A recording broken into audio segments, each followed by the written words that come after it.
I want to welcome you. This is Brian Gibbons with REISkills.com talking about creative financing, and it says this is critical. Well, it is critical because if you can't do this part of it, you can't do real estate investing. Uh, just a little bit about me. For the last 20 years, actually almost 25 years now, I've been using creative financing, and it started back in the 80s when the interest rates were very high due to the oil embargo. And I remember lines around the block trying to get gas. We just couldn't get gas as when I was a teenager to a young in my early 20s. So, at the end of the day, what we want to be able to do is how can we use creative financing to be able to buy and sell our properties, okay? So, it's so important that you understand what these creative finance strategies are, okay? We're going to break down how these things work, okay? We're going to talk about specific strategies for buying a home to live in with no money down, along with strategies that will even allow you to walk away from a closing with cash in your hand. And as we go through these finance strategies, we're also going to help you identify what type of deals and strategies best fit your abilities. This is important, and your financial goals, so that you can make confident and informed investment decisions. So you need to know the money sources. You need to know the money sources.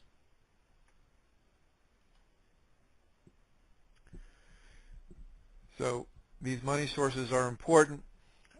They're banks and mortgage brokers and hard money lenders, partners, credit cards, IRA accounts, and government loan programs. Okay? And you got to address credit issues. That's important. Okay? And you got to know the truth of no money down. What does that mean? So before we get started, let's talk about the truth about no money down. You may have preconceived ideas on how no down payment real estate investing actually is done, but chances are many of your perceptions are wrong. They're not correct. There's numerous ways you can buy real estate with no down payment, and some of these ways include getting seller financing, doing a lease option, buying a property using private money, or flipping a property wholesale. Now, can the seller still get some cash? One misconception many people have is that no money down means that the seller does not get any money. But this is not always the case. It just means that you as an investor are not going to take money out of your own pocket to buy the property. Many times, the seller is going to get some money, and this money could come from any number of sources. The money could come from a loan that you borrow, maybe, or the money could come from your end buyer if you're doing a wholesale flip or a lease option flip. In a case where the seller holds a seller-held mortgage, like a wraparound mortgage, you could help the seller sell some of those payments on a note to a note buyer. Now, what's OPM? Everybody knows what OPM means. OPM means other people's money, right? As the old saying goes, it takes money to make money. However, the money it takes does not have to be your own money. It can be OPM or other people's money, or even other people's credit. That's why we call them credit partners. Just for starters, OPM, you could be money from a private lender or a JV partner, or it could even be the seller's existing financing. There's numerous ways that you can make money in real estate without taking money out of your own pocket and using your own credit. By the way, if you just want to become truly wealthy in real estate, you must learn how to use other people's money to do it. So it doesn't take your own money to make money. It just takes the knowledge of how to make money either without using money or without using other people's money, by using other people's money. That's what we're going to try to cover right now. We need to have an introduction to these creative financing strategies, okay? And that's what we're going to go over.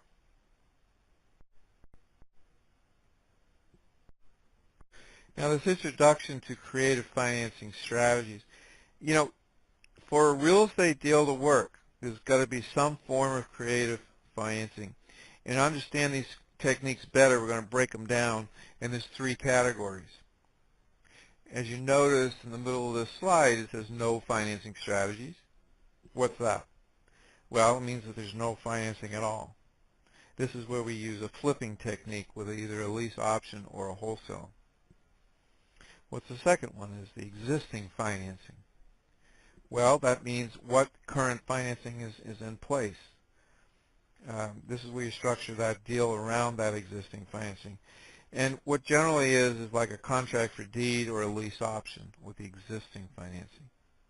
And new financing, sometimes you got to bring in new financing. It's either from a bank or a hard money lender or a private lender. Okay. Now, if you're going to buy a rental property, it does not always require you to get new financing. Many times rentals can be structured around the seller's existing financing.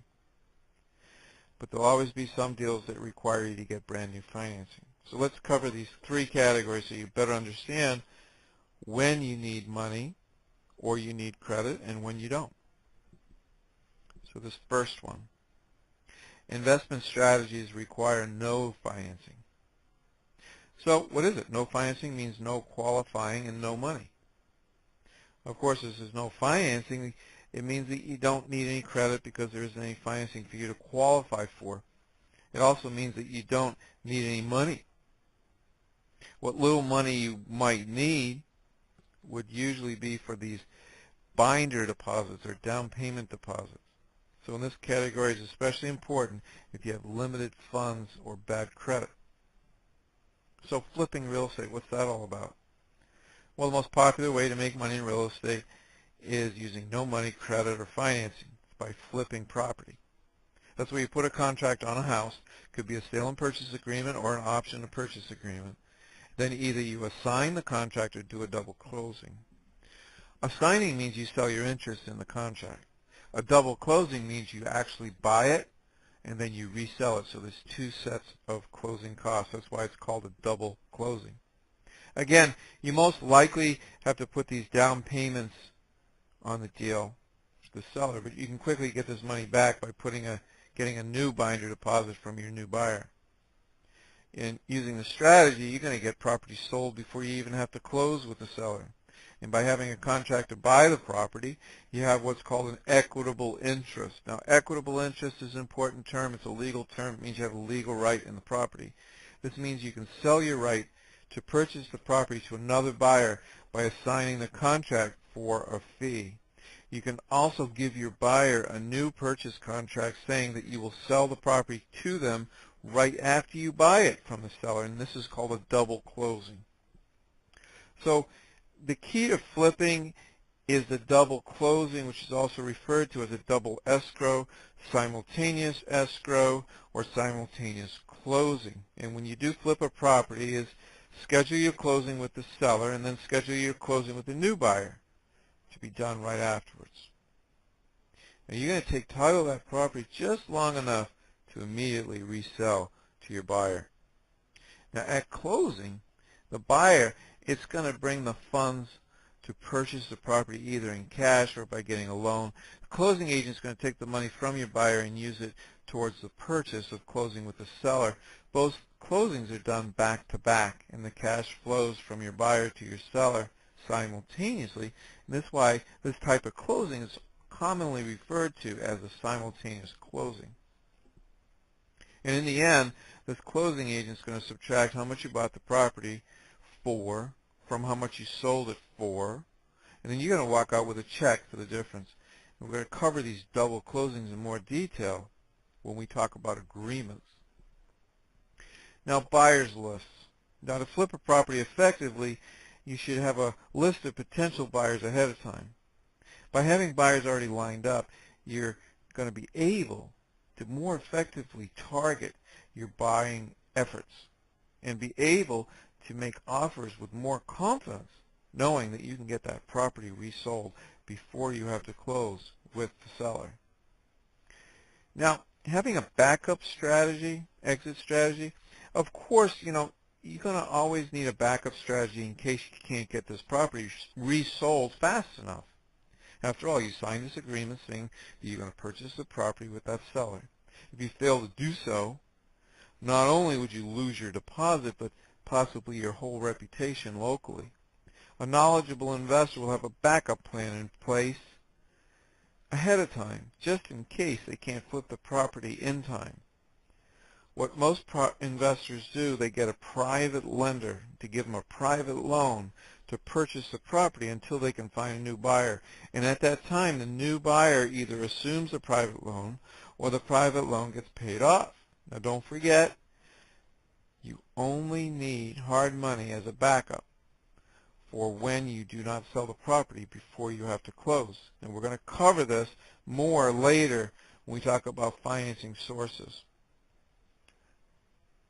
Now, there's another way you can flip the property without having to worry about being able to close, and that's by simply optioning the property and using a standard option.